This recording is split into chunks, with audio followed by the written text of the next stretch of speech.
que efectivamente existen y son regulatorios.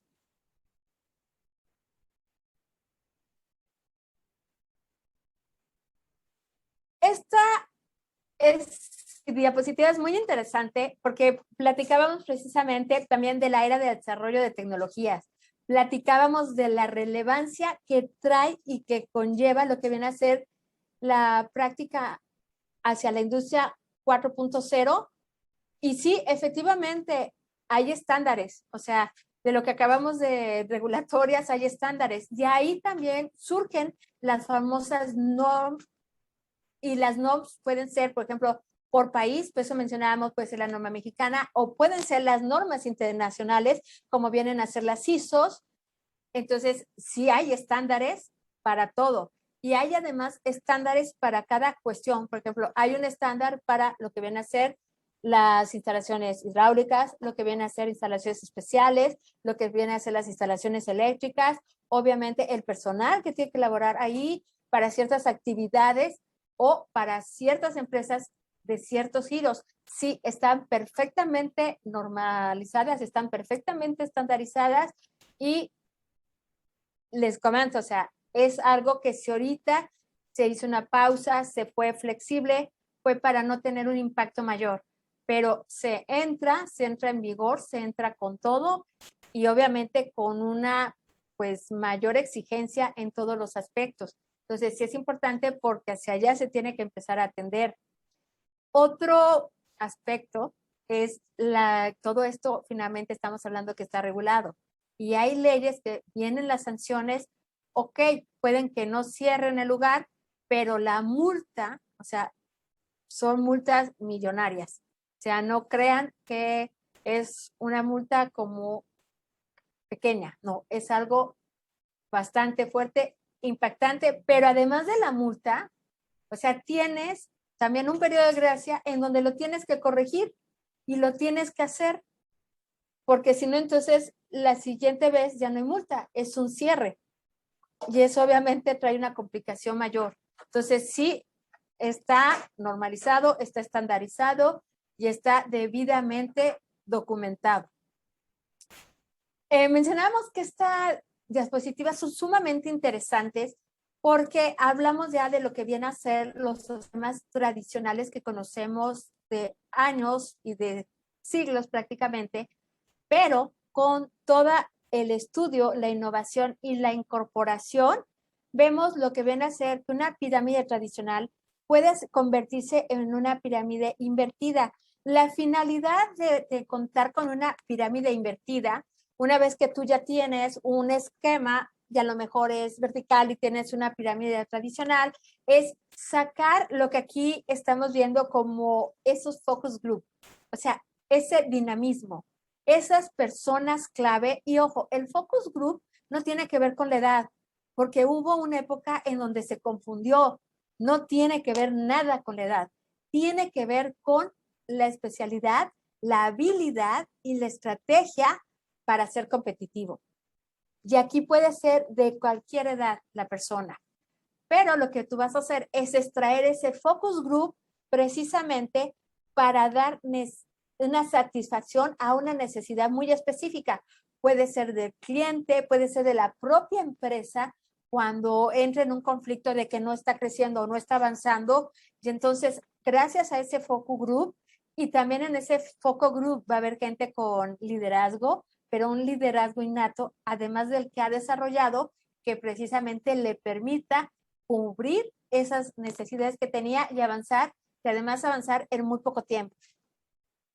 Otro de los esquemas que se logra diseñar es una organización en red. O sea, se extrae de las estructuras tradicionales que conocemos y precisamente esa red de ayuda, de trabajo, de colaboración, o sea, tiene un crecimiento y un avance impresionante. Por eso es que vemos que algunas empresas que han empezado a romper con esos esquemas y esa monotonía, incluso gente que a lo mejor te ha dado la sorpresa porque tú la veías, o sea, o muy formal o muy callada, y cuando le das esa libertad, avanza y crece y mueve a los demás, pues prácticamente esto es parte de lo que te lo va a permitir. Y mencionamos, también es parte de las herramientas ágiles de incorporación, en donde, ok, si necesito idear algo y probarlo para ver qué impacto tengo y qué crecimiento tengo y medirlo, han dado extraordinarios resultados. La organización redárquica prácticamente es lo que nos dice, son grupos interdisciplinarios. Entonces, es persona con una gran habilidad competitiva, pero no solamente eso, sino con una gran capacidad de poder trabajar con los demás y relacionarse con los demás para poder sacar los proyectos y los problemas adelante. O sea, tienen grandes capacidades de creatividad, de organización, ojo, adaptación, que es sumamente importante, de exploración, y pueden concretar las tareas de manera muy, muy sencilla.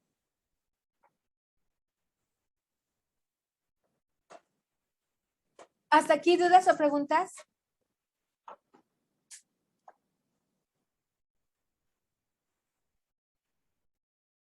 ¿Cómo sabemos qué organigrama aplica para nuestra empresa? Ok, aquí es sumamente importante acercarse hacia precisamente recursos humanos o hacia la persona con la cual tú estás colaborando de manera directa y preguntarle, oye, ¿hay algún organigrama? ¿Podemos nosotros desarrollar un organigrama? ¿Podemos hacer una propuesta de algún organigrama?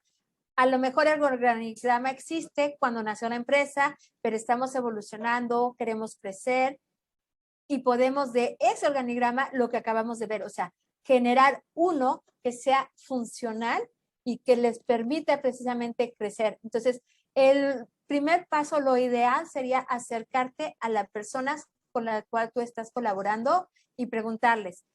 Si no existe, o sea, crearlo. Y en base a la creación, también hacerlo crecer, pero de forma evolutiva.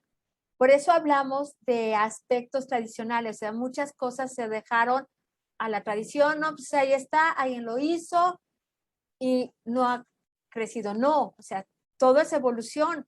Y entonces parte de lo que tiene que evolucionar, ok, se puede dejar ese y se respeta, pero de ahí se tiene que hacer algo que nos permita crecer, evolucionar. Y finalmente, las propuestas salen de las personas que están colaborando. Entonces, ahí sería acercarse, platicar y comenzar a trabajar esa parte. La departamentalización lo que nos va a permitir es conocer la forma de organización en la cual se puede desarrollar la empresa. Y existen varios tipos. Podemos ver lo que viene a ser una departamentalización funcional, que nos va a decir, ok, yo voy a decidir que mi empresa va a tener todas las funciones agrupadas y nada más voy a hacer división de tareas. Hay que evaluar si eso sigue funcionando en la actualidad o tiene que tener una mejora. Hablamos siempre de mejora continua y eso es importante. Si mi departamentalización es por procesos, entonces voy a ver que las personas se reúnen junto con los materiales con el fin de llevar a cabo una operación en particular.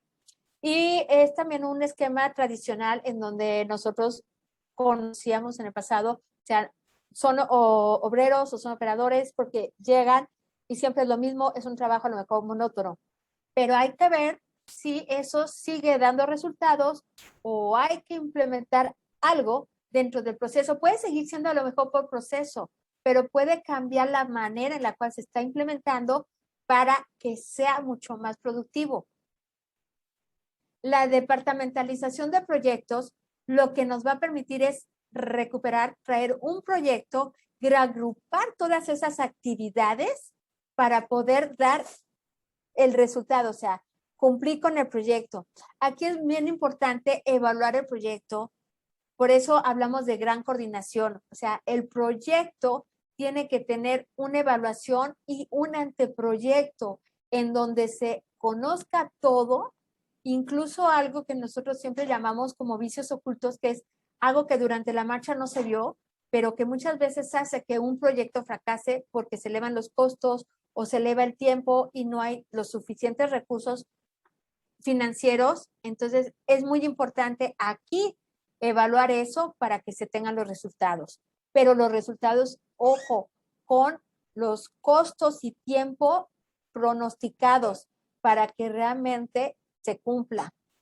La departamentalización por producto o servicio, lo que nos va a platicar es, ok, voy yo a organizar mi empresa teniendo todas las áreas juntas y que sean de diferentes departamentos. Entonces va a ser muy fácil identificar el departamento de niños, el departamento de mamá, el departamento de caballeros. Entonces, y dentro del departamento de caballeros, yo voy a tener, por ejemplo, de caballeros, o sea, bueno, zapatería, perfumería, ropa, accesorios. Entonces, es muy importante por eso poder identificar cómo se va a arreglar.